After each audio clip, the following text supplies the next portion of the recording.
خوتي خواتاتي صباح الخير عليكم. واش راكم؟ جيسبر راكم مليح، راكم تشوفونا مليح. هزوا الفلاون، السلام عليكم. Nous sommes le 7 septembre 2022 et notre pays connaît un immobilisme général, un immobilisme alarmant, un immobilisme catastrophique. Pour la énième fois, il y avait un remaniement ministériel à Jma'a qui était prévu depuis le début du mois de juin 2022.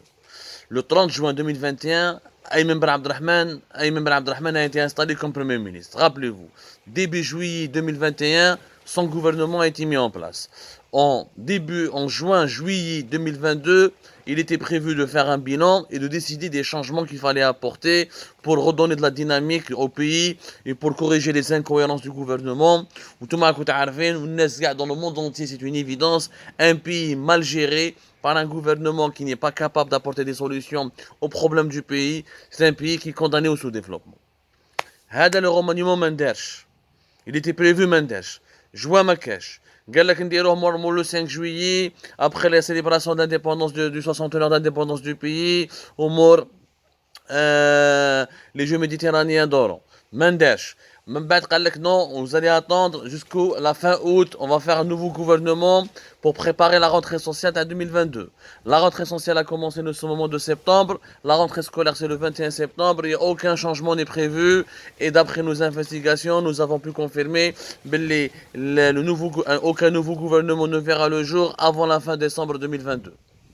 Il va attendre jusqu'à fin décembre 2022 pour faire un bilan définitif et pour décider est-ce que le Premier ministre va rester ou pas, est-ce qu'il doit partir, qu'est-ce qui doit rester, qu'est-ce qui va rester, est-ce qu'on a le ministre de l'Intérieur, est-ce qu'on a est-ce qu'on a ouais, l'orahi habsa. Le pays, il marche sur des œufs. C'est un pays qui est à l'arrêt. Et pourtant, depuis le deuxième semestre 2021 et depuis le début de cette année 2022, les cours mondiaux des hydrocarbures ont atteint des records. Les prix du gaz ont explosé sur les marchés mondiaux, notamment sur les marchés européens. L'Europe connaît une crise énergétique importante à cause du bras de fer avec la Russie. La Russie qui promet un hiver rude et infernal pour les pays européens en leur coupant le gaz. L'Algérie donc a une opportunité importante pour vendre davantage de gaz et de pétrole et pour gagner davantage d'argent. Et cet argent, on va gagner davantage d'argent en tout cas en 2022, ça c'est sûr. On risque d'atteindre les 50 milliards de dollars, entre 45 à 50 milliards de dollars de revenus en devises. Donc c'est le moment ou jamais pour profiter de cette conjoncture et moderniser le pays. Moderniser le pays comment? En lançant des nouveaux projets, des nouveaux méga-projets. Il faut baisser le chômage, baisser la misère sociale. Le chômage et la misère sociale et la pauvreté depuis la pandémie de la Covid-19, elle quitte l'Algérie. Depuis 2020, le pays, il est à l'arrêt. En 2019, il était déjà été déstabilisé par la crise politique, le Hirak, 5e mandat, etc. Beaucoup d'entreprises privées ont licencié, le chômage a augmenté, la pauvreté et la cherté de la vie ont beaucoup augmenté, la pandémie de la Covid-19 a encore fragilisé notre pays, les pénuries, les crises de liquidité, le chômage des les activités des entreprises privées راهم حابسين. المره هذه nous avons un contexte, une opportunité historique inouïe pour relancer notre pays. On va faire gagner, on va gagner 50 milliards. Et on avait quelques réserves de change. On avait 44 milliards de dollars entre 2019 et 2020. كما يبقى لنا كاع اليوم عندنا 31 milliards de dollars. Entre 25 à 30 milliards de dollars عندك les réserves de change. واحد طلع شويه و tu vas gagner 50. Les importations nous ont coûté 2021 34-35. Mais l'augmentation des cours mondiaux, tu vas dépenser 38-39 milliards de dollars pour les importations. Il y a une marge de manœuvre pour investir. C'est le moment d'investir. C'est le moment de lancer des grands projets. Il y a la nouvelle Algérie, mais elle n'a pas de projet. Nous vivons qu'avec les anciens projets à l'époque Bouteflika. Les mines de phosphate à Tbessa, un vieux projet à Bouteflika.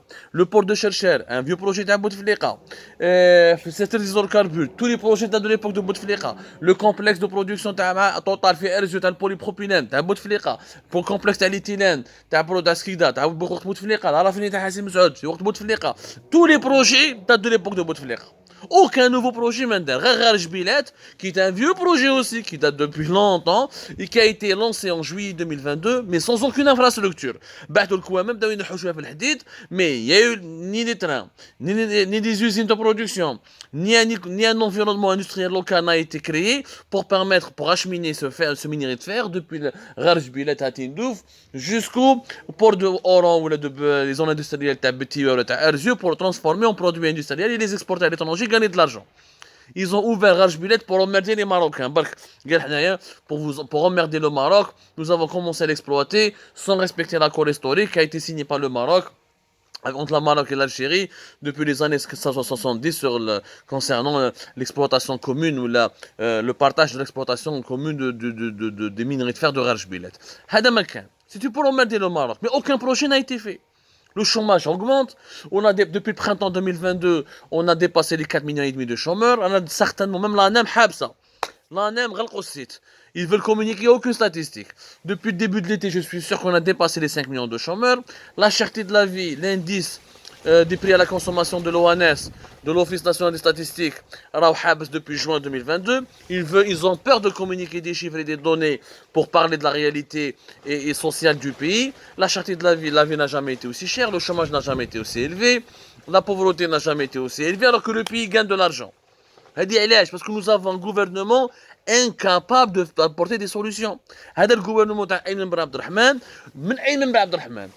qui n'a pas su élaborer la loi de finances en 2021, qui n'a pas su élaborer la loi de finances de 2022 plutôt, et qui s'est trompé lourdement dans la gestion des indicateurs financiers et économiques du pays. Son gouvernement, il est miné par les contradictions. Le ministre du Commerce, le ministre de l'Industrie, le ministre de l'Habitat, que des affaires le ministre des Finances, le ministère des Finances, يجي واحد يروح يقعد انتيريمير يطلعوا سكرتير جينيرال انستابيليتي كرونيك عبد الرحمن راويه نحاوه جابوه في 2020 نحاوه في 2000 جابوه في 2022 نحاوه في 2022 طلعوا له سكرتير جينيرال والو aucune stratégie aucune vision instabilité chronique.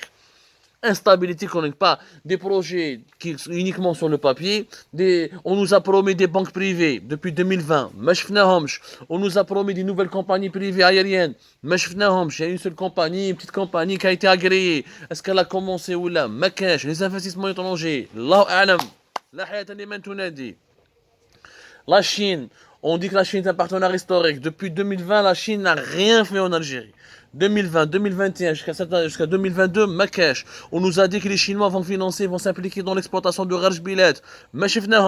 On nous a dit que les Chinois vont s'impliquer dans l'exploitation du phosphate de Tbessa. La bled rahi, habsa. Rana Aïchin, les projets à l'époque d'Abouteflika. Le gouvernement, il n'est pas capable d'apporter des solutions au pays. Qu'est-ce que ça veut dire apporter des solutions? Faire des plans de développement, appliquer ces plans de développement, appliquer des mesures concrètes et améliorer le niveau de confort de la population et créer des emplois et des richesses. Il faut créer des emplois, Yanes. Mais les 2020, les startups, on a 4-3 projets dans les startups, même pas 1 ou 2 employés. Ou les startups, on a amélioré un petit peu la connexion Internet. On a le paiement en ligne ou lèche, le paiement mobile ou lèche.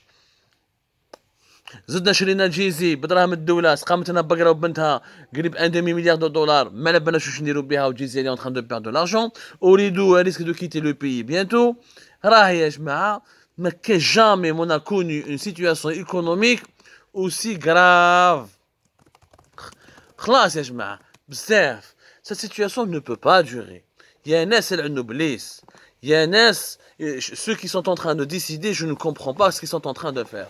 Il faut en toute urgence, je dis bien, il faut en toute urgence adopter des solutions. Le pays est à l'arrêt, cet immobilisme va nous coûter très très cher.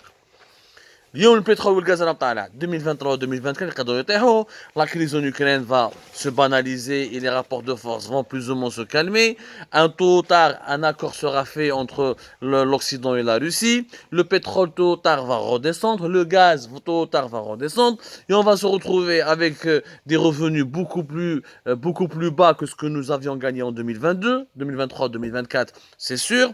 Et plusieurs prévisions affirment, plusieurs expertises internationales affirment que les marchés vont se calmer. Les Européens sont en train de s'émanciper de l'emprise du gaz et se préparent à la diversification énergétique de leur pays. Alain Chefou l'Espagne, Alain Chefou l'Allemagne. Ils sont en train de réduire de 15% leur consommation énergétique. Un nouveau monde est en train de naître sous nos yeux. Le monde de demain, rien ne nous garantit que le monde de demain, l'Algérie trouvera sa place. Et ce jour-là, lorsqu'on n'aura plus assez d'argent, lorsqu'on gagnera beaucoup moins d'argent, et on aura toujours davantage de population, et on aura toujours davantage de pauvres et de chômeurs, comment on va faire pour redresser le pays? Qu'il y a 2024, fin de mandat de M. Tebboune, ma ni khadma, ni ghidma, ni projet, ni walou. عايشين غير les promesses. nous allons payer, nous allons regretter amèrement cet immobilisme.